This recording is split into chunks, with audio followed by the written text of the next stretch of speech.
কোরবানির পশুর এমন কিছু অংশ আছে যেগুলো দিয়ে মূলত ব্ল্যাক ম্যাজিক করা হয়। এর মধ্যে একটা হচ্ছে গরুর মাথার যে শিং আছে, এই শিংটা দিয়ে ব্ল্যাক ম্যাজিক করা হয়। আপনি দেখবেন যে প্রত্যেক কালো জাদুঘর যারা আছে, কালো জাদু যারা করে, ব্ল্যাক ম্যাজিশিয়ান যারা আছে, তারা দেখবেন এই শিংগুলো রাখে এবং তাদের ঘরেও দেখবেন এই অংশটা তারা রেখে দেয়। এবং এই গরুর 2 চোয়ালের যে হাড় আছে, এই 2 চোয়ালের যে হাড় আছে, এই হাড়টা দিয়ে তারা ব্ল্যাক ম্যাজিকটা করে থাকে।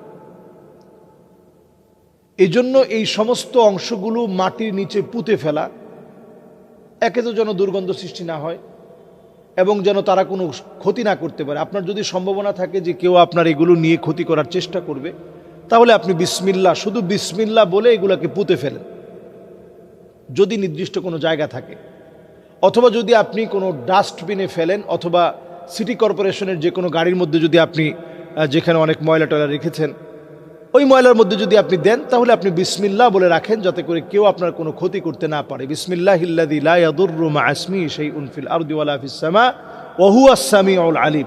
যদি পুরো বড় দোয়াটা পড়তে পারেন, আপনারা পড়ার চেষ্টা করেন। এরপরে আরও একটি অংশ হচ্ছে পাঁজরের হাড়। এই পাঁজরের হাড় দিয়ে কিন্তু অনেকেই কিন্তু ব্ল্যাক ম্যাজিক করে থাকে। এটার মধ্যে তারা বিভিন্ন রকমের নকশা লেখে সেটা দিয়ে ব্ল্যাক ম্যাজিক করে, এবং ব্ল্যাক ম্যাজিক করে থাকে পুরানো হাড়ের গুঁড়া দিয়ে। হাড় পুড়িয়ে যে গুঁড়াটা, ওইটা কোনো একটা ভাবে দুষ্ট জিনদেরকে দিয়ে আপনার চাউলের যে চাউল আমরা খেয়ে থাকি, তো চাউলের দেখবেন সবাই এক একটা ড্রাম ইউজ করে। হঠাৎ করে দেখবেন ড্রামের ভিতর থেকে কখনো কখনো আপনারা এই ড্রামটা চেক করবেন। যদি এই জাতীয় কোনো ঘটনা ঘটে থাকে, আপনারা সরাসরি আমার সাথে যোগাযোগ করবেন। ওই যে ড্রাম, ওই ড্রামের ভিতরে আপনি হঠাৎ করে দেখবেন যে কালো কোনো একটা অংশ পাওয়া গিয়েছে। তো এই জাতীয় হাড় পুড়িয়ে এই অংশটাকে আপনার খাবারের মধ্যে মিশিয়ে দেওয়া হয়, যাতে করে আপনি তিলে তিলে তিলে তিলে যেন আপনি মারা যান অসুস্থ হয়ে। এভাবে ব্ল্যাক ম্যাজিকগুলো করা হয়। এবং কবরস্থানে অথবা নাপাক জিনিসের সাথে মিশিয়ে দিয়ে এই হাড় গুঁড়া করে কবরস্থানের লাশের সাথে অথবা নাপাক কোনো জিনিসের সঙ্গে মিশিয়ে দিয়ে এটা দিয়ে ব্ল্যাক ম্যাজিক করা হয়। এখন আসলে এগুলোর নির্দিষ্ট কোনো নিজস্ব কোনো পাওয়ার না থাকলেও যারা ব্ল্যাক ম্যাজিক করে তারা বিভিন্নভাবে কুফরি করে, খারাপ কাজ করে এগুলোকে মানুষের ক্ষতির একটা অস্ত্র বানিয়ে ফেলে। দেখুন, গতকাল থেকেই আমরা দেখতে পাচ্ছি যে এই জাতীয় হাড় নিয়ে সবাই কিন্তু কথা বলছে।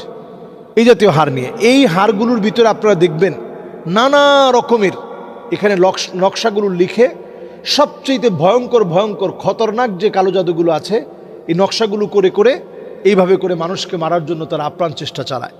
তো এই জাতীয় কাজ যদি আমাদের সমাজে কেউ করে, হাদ্দুস সাহিরি দরবাতুম বিসসাইফ, এদের শাস্তি আসলে মৃত্যুদণ্ড। এটা এত বড় অন্যায়, ইসলাম তার শাস্তি দিয়েছে মৃত্যুদণ্ড। যেমন একজন ব্যক্তি জেনা করেছে, তার স্ত্রী আছে, তার শাস্তি যেমন মৃত্যুদণ্ড।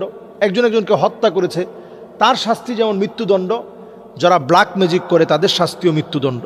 এজন্য সকাল সন্ধ্যায় মাসনুন যে আমলগুলো রয়েছে, মাসনুন যে দোয়াগুলো রয়েছে, এগুলো করতে হবে আমাদের প্রত্যেকের। যেমন সূরা ইখলাস, সূরা ফালাক, সূরা নাস আমরা প্রতিনিয়ত পড়ার চেষ্টা করি।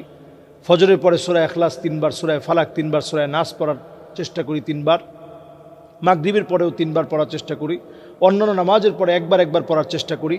বিসমিল্লাহিল্লাযী লা ইয়াদুররু মা ইসমিহি শাইউন ফিল আরদি ওয়ালা ফিস সামা ওয়া হুয়াস সামিউল আলিম।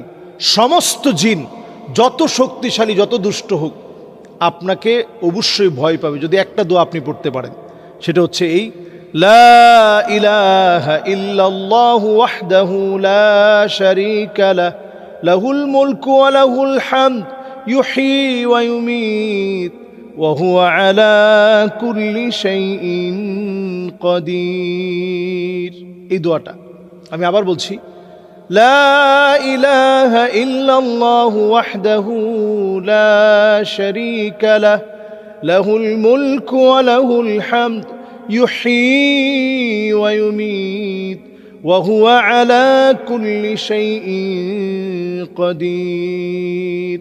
বিসমিল্লাহ বিসমিল্লাহ বিসমিল্লাহ এইভাবে 21 বার করে পড়েন। এরপরে ফাল্লাহু খায়রুন হাফিযা ওয়া হুয়া আরহামুর রাহিমিন, ফাল্লাহু খায়রুন হাফিযা ওয়া হুয়া আরহামুর রাহিমিন, ফাল্লাহু খায়রুন হাফিযা ওয়া হুয়া আরহামুর রাহিমিন, ফাল্লাহু খায়রুন হাফিযা ওয়া হুয়া আরহামুর রাহিমিন 21 বার পড়ার চেষ্টা করেন।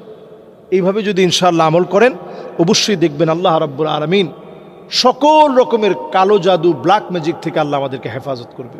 গতকালকের একটা দৃশ্য দেখে আমি হতবাক হয়েছি, যেটা নিউজ হয়েছে, যে একটা বিল্ডিংয়ে 5টা-7টা গরু কোরবানি হয়, কিন্তু সেই বিল্ডিংয়ের ভিতরে একজন দারোয়ান, সে হয়তো মুরগি কিনে সেই গোশত কিনে খেতে হয়, রান্না বান্না করে খেতে হয়।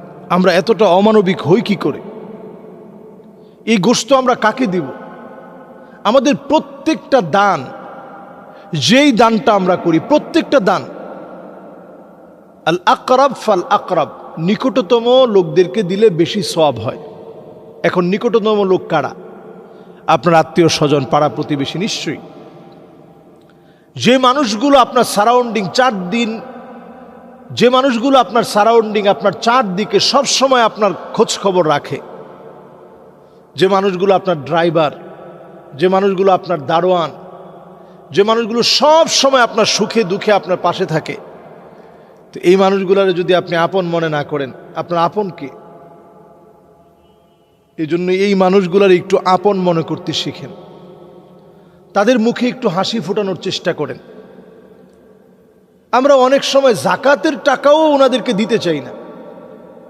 আপনার দারোয়ান, আপনার ড্রাইভার, আপনার ভাই তো আছেই, আপনার ভাই, আত্মীয় স্বজন যারা অভাবী আছে, এদেরকেই তো আপনি দিবেন। আমরা লৌকিকতায় বিশ্বাসী বেশি, কোন জায়গায় দিলে মানুষ বেশি দেখবে ওইটা আমরা বেশি বুঝি। বরং আপনি এই মানুষগুলোর মুখে একটু হাসি ফোটান। হাদিসের মধ্যে আসছে, ইন্না মিন আবাররিল বীর আইয়ুদখিলা সুরুর ফি কলবি আহাদিকুম, একটা মানুষের মুখে একটু হাসি ফোটানো ওই দিনের সবচেয়ে সওয়াবের কাজ। এখানে নামাজের কথা বলা হয় নাই, রোজার কথা বলা হয় নাই, হজের কথা বলা হয় নাই, জাকাতের কথা বলা হয় নাই, জিহাদের কথা বলা হয় নাই, বলা হয়েছে একটা মানুষের মুখে একটু হাসি ফোটানো। ভাই, মানুষের মুখে হাসি ফোটানো একেবারে সহজ না, আবার কঠিনও না। কারো মুখে হাসি ফোটাতে আপনার 10টা টাকা লাগে। আপনি দেখবেন রাস্তাঘাটে ফুল বিক্রি করে, আপনি 10 টাকা দিয়ে একটা ফুল কিনছেন, তার কি সুন্দর একটা হাসি, ছোট মানুষ, ছোট বাচ্চা। আপনি দেখবেন অনেক সময় ছোট ছোট বাচ্চা, আপনি একটু আদর করে মাথায় হাত বুলাই দিয়েছেন, সে কি খুশি। একজন রিক্সা চালক, তাকে আপনি 10টি টাকা দিলেন, দেখবেন সে মন ভরে আপনার জন্য দোয়া করে দিস। অনেক সময় মানুষের মুখে হাসি ফোটাতে তেমন কিছুই লাগে না, সুন্দর একটা কথাই যথেষ্ট। আপনি সুন্দর করে একটু কথা বলেন। একজন রিক্সা চালক, তাকে আপনি জিজ্ঞাসা করলেন, ভাই খাইছেন? লোকটা বলল, আলহামদুলিল্লাহ খাইছি। আপনি বললেন যে না খাইলে আপনাকে খাওয়াতাম। লোকটা খুব খুশি হলো যে না, আলহামদুলিল্লাহ খাইছি, পেটটা ভরে খাইছি। এই যে কথাটুকু আপনি বললেন, আপনার তেমন কোনো খরচ হয়নি, কিন্তু লোকটা আপনার জন্য মনে মনে দোয়া করছে। আর এর চেয়ে বড় কথা, আপনি তাকে একটু মানসিক তৃপ্তি দেওয়ার জন্য আপনি একটু কথাটা বলছেন। হাদিসে আসছে, এটা ওই দিনের সবচেয়ে সওয়াবের কাজ হিসেবে গণ্য হবে। এই জন্য আমরা আমাদের দারোয়ান, আমাদের ড্রাইভার, আমাদের নিকটতম আত্মীয় স্বজন তো আছেই, সবার পাশাপাশি পরিচিত এমন অনেক মানুষ আছে, আমি বললে ভুল হবে না, বাংলাদেশের অসংখ্য আলেম। আমি গতকালকে একজন আলেমকে, একজন সম্মানিত ইমামকে আমি জিজ্ঞেস করছিলাম, ইমাম সাহেব হুজুর, আপনি কি কুরবানি দিয়েছেন?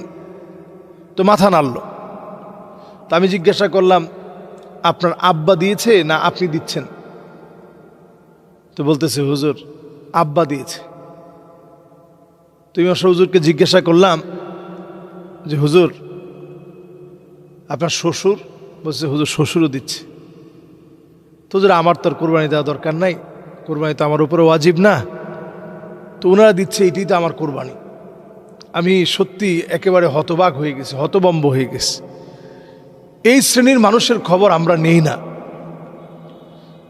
লা ইয়াসআলুনান নাস ইলহাফা, যারা মানুষের কাছে হাত পেতে চাইতে পারে না, যারা মানুষের কাছে লজ্জায় শরমে মানুষের কাছে বলতে পারে না যে ভাই আমার অভাবটা যদি আপনাকে দেখাইতে পারতাম, যারা বলতে পারে না, এই শ্রেণীর মানুষকে দেওয়ার চেষ্টা করে।